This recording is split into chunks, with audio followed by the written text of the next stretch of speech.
Hi hello నమస్తే. పవన్ కళ్యాణ్ ఇక నువ్వు పనికిరావు. ఈ ప్రపంచంలో ఈ సాధారణ ప్రజల మధ్య నువ్వు పనికిరావు. నువ్వు అర్జెంటుగా హిమాలయాలకు వెళ్ళిపోమని నరేంద్ర మోడీ గారు ఇండైరెక్ట్గా చెప్పారా అని అంటే చెప్పుండొచ్చని నా అనుమానం. పవన్ కళ్యాణ్ని అది అసలు యాక్చువల్గా ఏం జరిగింది మీ అందరికి తెలుసు. ఓకే, ఆయన నిన్న రేఖా గుప్తా గారు ఢిల్లీ కొత్తగా ఎన్నికైనటువంటి ముఖ్యమంత్రి ప్రమాణ స్వీకారానికి, రేఖా గుప్తా గారి ప్రమాణ స్వీకారానికి పవన్ కళ్యాణ్ గారు ఢిల్లీ పోయారు. ఢిల్లీ పోయిన తర్వాత అక్కడ ఇంక అందరినీ షేక్ హ్యాండ్ ఇస్తూ అలా నరేంద్ర మోడీ గారిని కూడా కనపడ్డారు. అట్లా కనపడితే నరేంద్ర మోడీ గారు నవ్వుతూ ఒక జోక్ వేశారట ఆయన మీద. జోకే, సీరియస్ ఏం కాదు, జోక్గానే హిమాలయాలకు వెళ్తున్నావేంటి అని అన్నాడట. హిమాలయాలకు వెళ్తున్నావేంటి, ఇంకా సమయం ఉంది, హిమాలయాలు నేను ఇక్కడ చేయాల్సిన చాలా పనులు ఉన్నాయి, హిమాలయాలు వెయిట్ చేస్తాలే అండి అని ఈయన అన్నాడట. ఇద్దరు నవ్వుకున్నారు.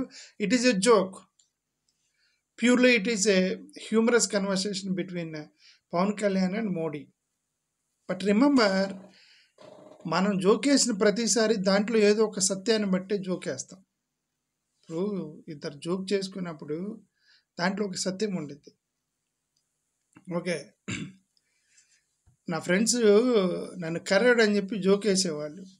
మరి దాంట్లో సత్యం ఉంది కదా, ఐఎమ్ బ్లాక్, రైట్? వాళ్ళు అబ్జర్వ్ చేసి దాని మీద ఒక జోక్ వేస్తారు. ఇంట్లో ఆడపిల్లలు ఎక్కువగా మేకప్ వేస్తుంటే ఏమో అందాల పోటీలకు వెళ్తున్నావు, తొందరగా రామ్మా అని అంటే ఏంటి, వాళ్ళు తీసుకోవాల్సిన సమయం కంటే ఎక్కువ తీసుకున్నారు, వేయాల్సిన మేకప్ కంటే ఎక్కువ వేస్తున్నారు అబ్జర్వ్ చేసినప్పుడే అని అంటే ఏంటి, అందాల పోటీలకు వెళ్తున్నావు ఏంటి అని. అలాగే పవన్ కళ్యాణ్ని నువ్వు హిమాలయాలకు వెళ్తున్నావా అని అన్నాడు మోడీ గారు. అంటే అర్థం ఏంటి, ఓవర్ చేశాడు, ఎక్కువ చేస్తున్నాడు అని మోడీ గారి దృష్టిలో పడ్డది. అది Pawan Kalyan is doing more Hindutva than actual హిందుత్వవాదీస్.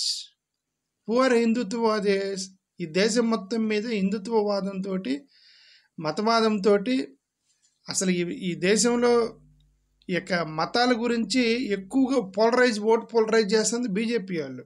వాళ్ళలో ప్రధానంగా ప్రధానమంత్రి నరేంద్ర మోడీ గారు, అమిత్ షా గారు, ఆర్ఎస్ఎస్ వాళ్ళు, వీళ్ళందరూ చేస్తున్నారు. వాళ్ళు ఎప్పుడు ఇది ఇంత ఓవర్ చేయలే.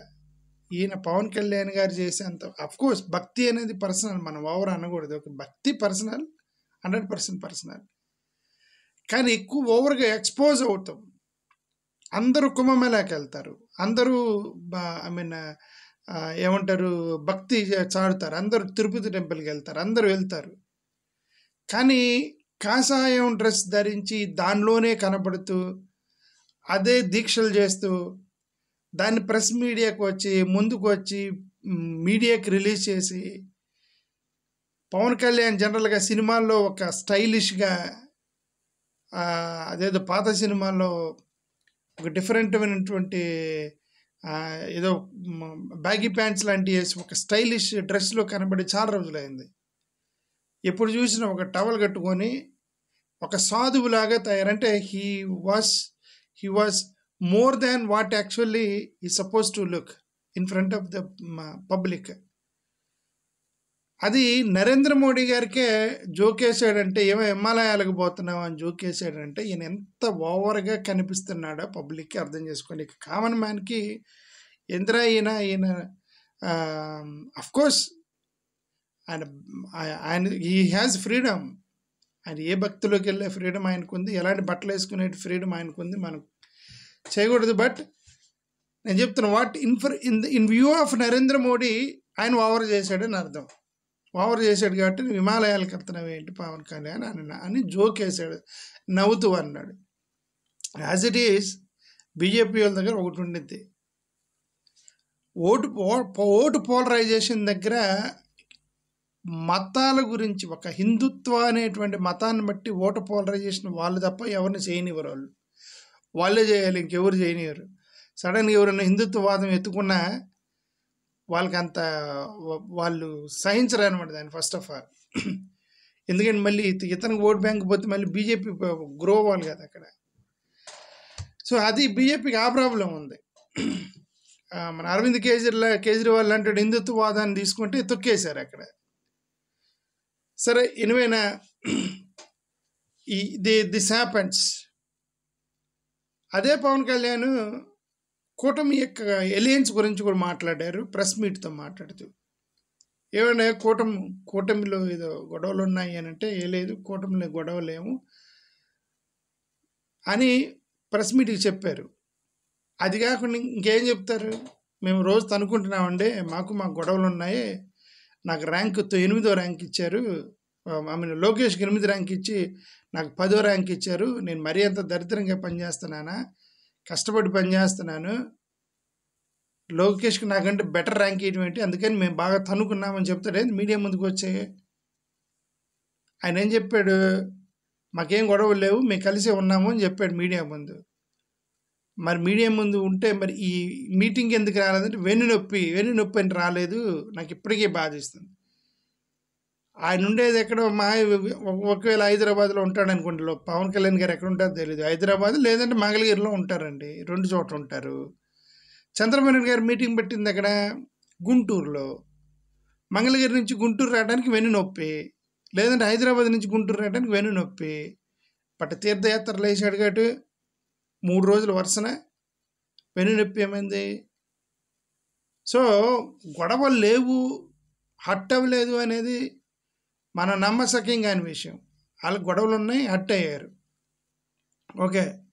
దాంట్లో కన్ఫ్లిక్ట్ అయితే నడుస్తుంది. ఒకవేళ కన్ఫ్లిక్ట్ లేకుండా వాళ్ళు అన్నట్టు ముగ్గురు కలిసి ఉంటే మాత్రం పవన్ కళ్యాణ్ భయపడుతున్నాడని అర్థం, పవన్ కళ్యాణే భయపడుతున్నాడని అర్థం. ఎందుకంటే ఈ స్టేజ్లో ధైర్యం చేసి బయటకు వచ్చి తన పార్టీని ఇండిపెండెంట్గా నిలబెట్టుకోవడానికి ప్రయత్నం చేయాల్సిన వ్యక్తి ఎవడన్నా ఉన్నట్టు పవన్ కళ్యాణే.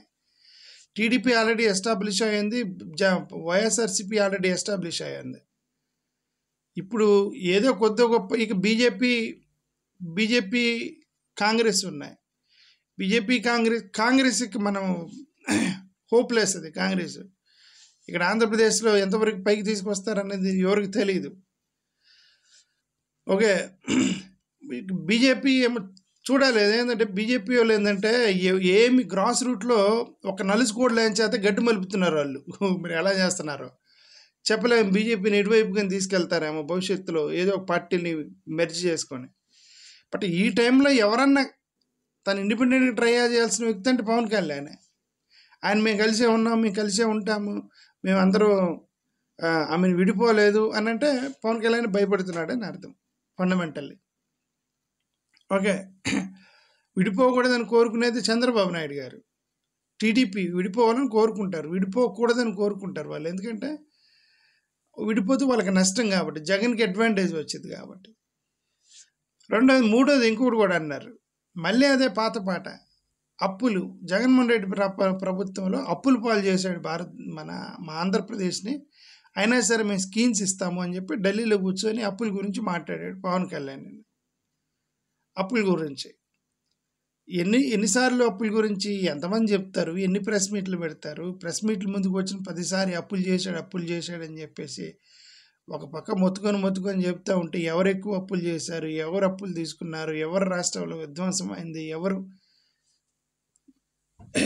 ఇది మనం ఎన్నిసార్లు చెప్తాం దీని గురించి, ఓకే.